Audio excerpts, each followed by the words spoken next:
Hall of Famer and Brock Huard teammate. Which way do you generally prefer to be introduced? Oh, Brock Huard teammate. Hey, Hutch, what is your official title? And we know you do some consulting, and certainly Right.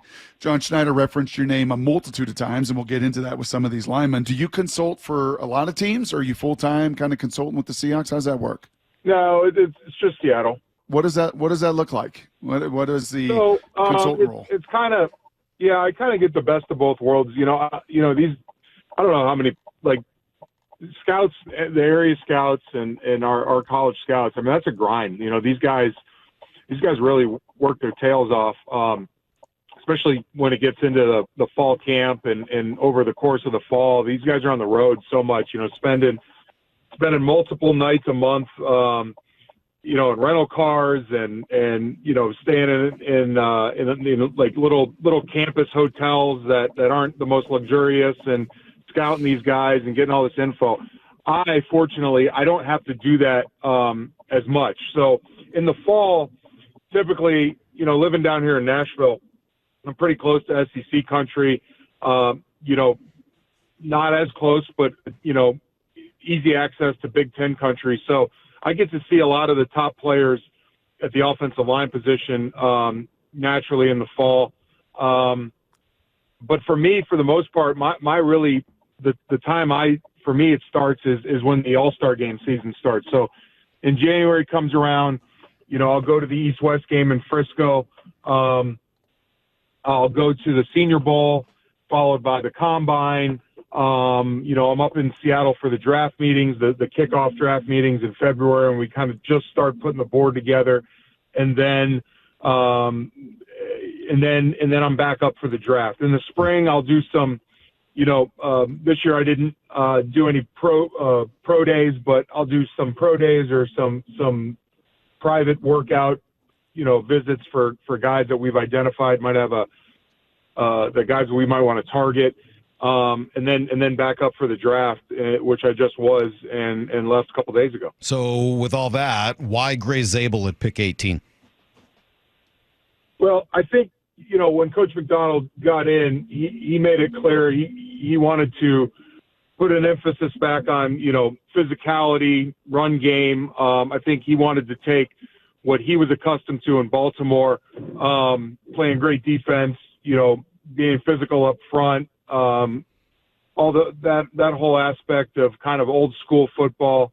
So I think he kind of had a pedigree of guys that he wanted to target to kind of, make that identity become reality. And so, when you look at this year's draft, typically you have a lot of tackles that are highly touted, first round, top kind of round guys. But this year there were a couple, which is, every now and then you'll see some guards that have that kind of getting touted first round guys like that. I think this year there were a couple of them that kind of fit that profile we were looking at.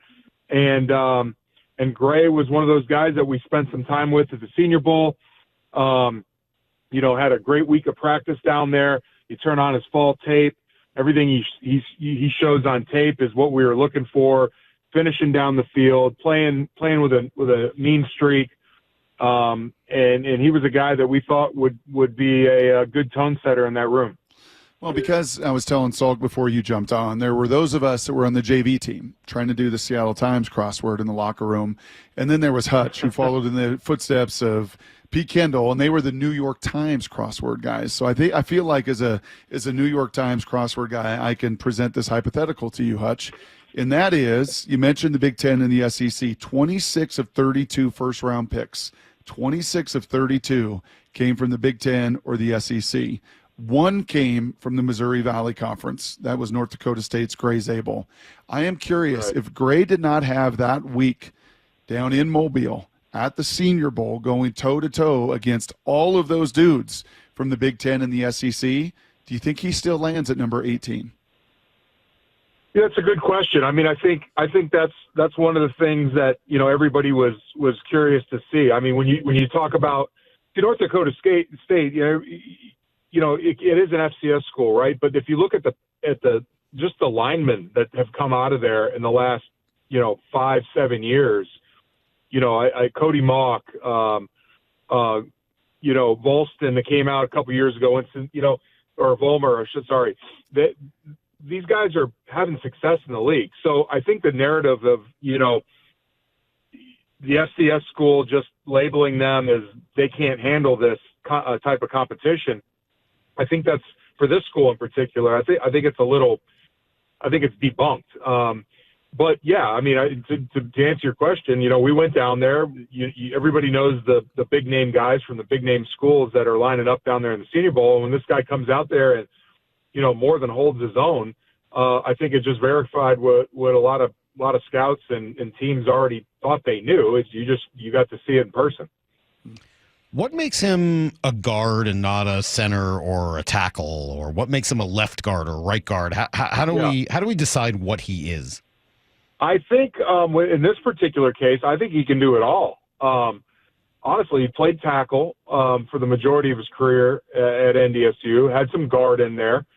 He's certainly wired right between the ears to play center. He is a sharp guy. You ask our offensive coordinator who interviewed him at the combine, and he'll tell you he's one of the sharpest guys that he's talked to. Just basic, 15-minute interview, regurgitating, coverages, run scheme, assignments, things like that. So that was pretty impressive. He could certainly play center. I think he could play left tackle, which is the position I said he played in college. But for us, that's one of the key is to get the 5 best guys on the field at the same time, right? And so you got Charles, who we're excited to have him come in and get back on track. We want Abe to be healthy and play at the right tackle spot. We're gonna have some competition at center.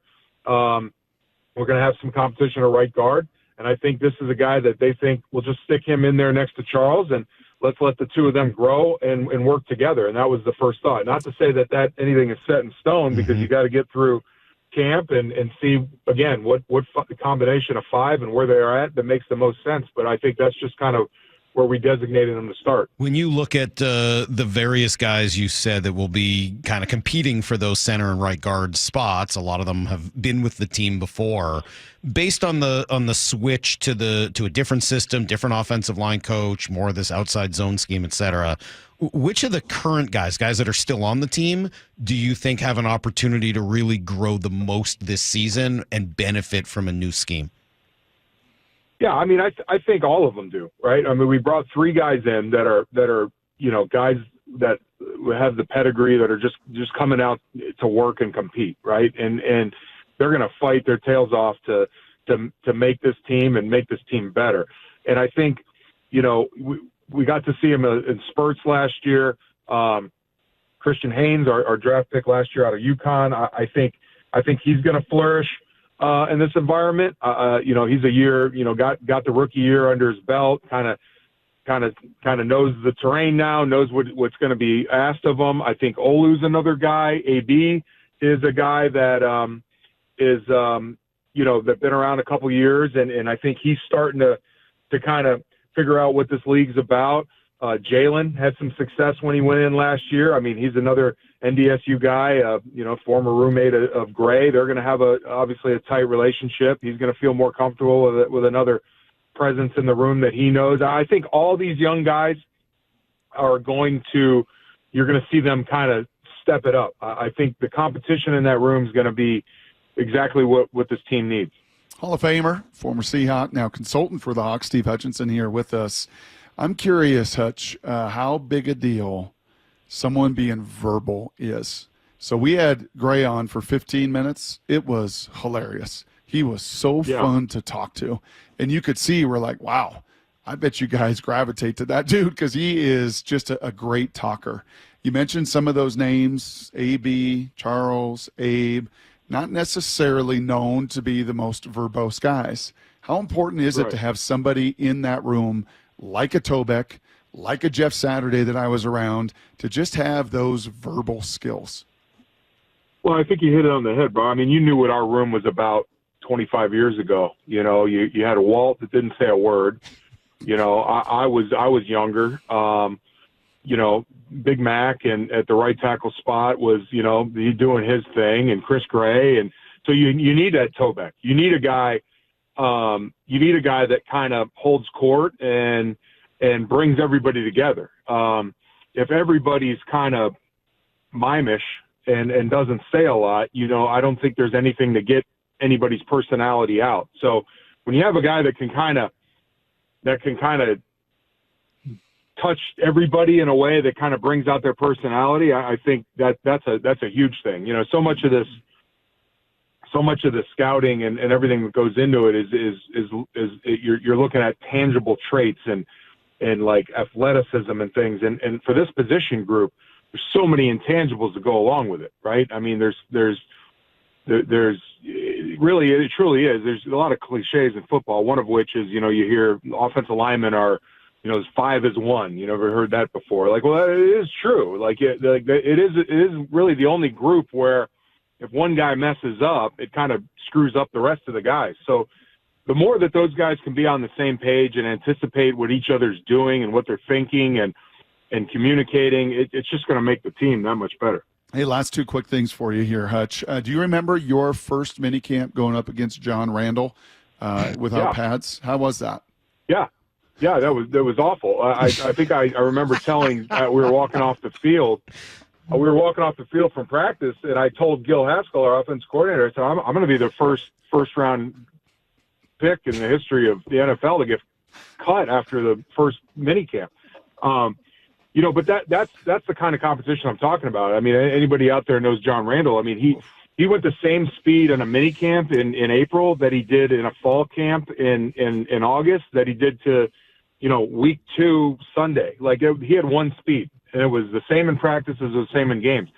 And so, you know, I had to get ready for that every day, and going against him every day when you get in a game on Sunday, you know, the first couple of games, I'm like, this is the game. Like this is kind of easy. Like I'm used to going against this guy every day on Wednesday and Thursday who brings it, and not to say the guy isn't bringing the game, but John Randall's John Randall for a reason. So again, the competition, the you know, getting it all ramped up when you getting guys playing in a high stress environment and practice and getting used to it, the games become easy. Do you remember Ray telling us about John Randall? Yes. Telling us about how he would like do research on people to talk trash to them. Oh, yeah. Oh man. And then he would tell, and Ray was like, Hutch, like a lot of these linemen, like whatever you do, don't piss him off.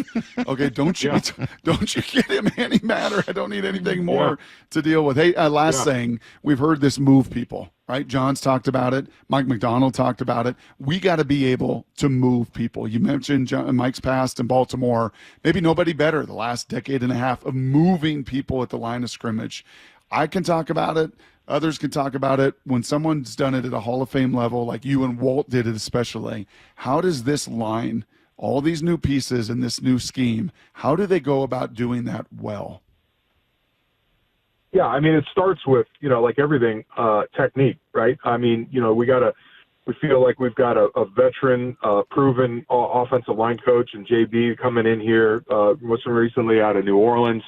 You know, everybody talks about the zone scheme and the wide zone and the mid zone scheme. And I think people, you know, just want to say, well, that's just how quick can you get out of your stance and kind of capture an edge of a guy. You know, there's still an element. Like if you talk to any running back, you know, running back's job becomes a lot more easier when he is able to put his foot in the ground and make that cut into the line of scrimmage. So if he's getting the ball and he's starting to go downhill and he's running to a spot and those linebackers are starting to scrape over and then he's into the line of scrimmage before he puts his foot in the ground and cuts back across the grain, those linebackers can't be right. If the offensive line is, you know, a half a yard into the backfield, but they're running really quick to get to the outside edge because the ball's supposed to go to the outside, that's forcing that running back to bow or make his cut way before he intended to, which gives linebackers time to make a better angle or maybe correct for a false step or navigate traffic on the back end when there's an lineman trying to work up the second level and get him. So the basis of football doesn't change. You want your offensive line to move the defensive line into the laps of the linebackers. And whether you're running a gap scheme, whether you're running zone scheme, whether you're running man scheme, it doesn't really matter.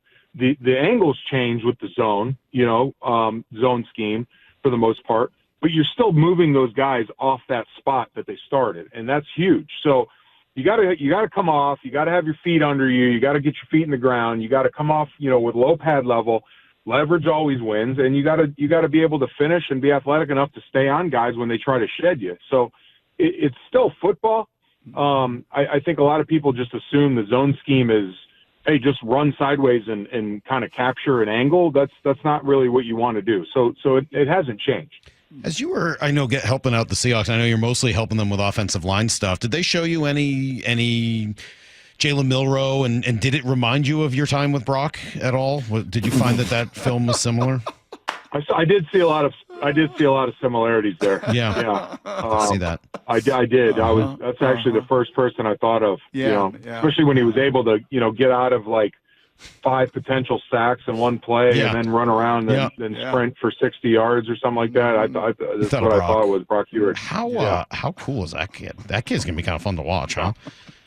Yeah, he's going to be great. He's a good kid too. I had an opportunity to meet him earlier this year, and comes from a great family, and he's sharp kid, and I think it'd be fun. And I don't, that's up to the coaches to decide how and when we're going to use him and how all that works. But I do know this. I'm sure there's a lot of defense coordinators in our division and in the NFC in general that probably muttered some curse words under their breath when we took him, because now they know they have to prepare for that. Whatever that is, whatever that package is, or however we intend to use them, that's just a whole nother, headache for defense coordinators and quality control guys that got to draw up, cards to potentially defend what he can offer. Pretty darn cool. Awesome. What exactly did Gil say to you when you told him that you'd be cut after the first minicamp? Do you remember what Gil said? Probably like, hey, he probably was like, I agree with you. You're probably right. Yeah.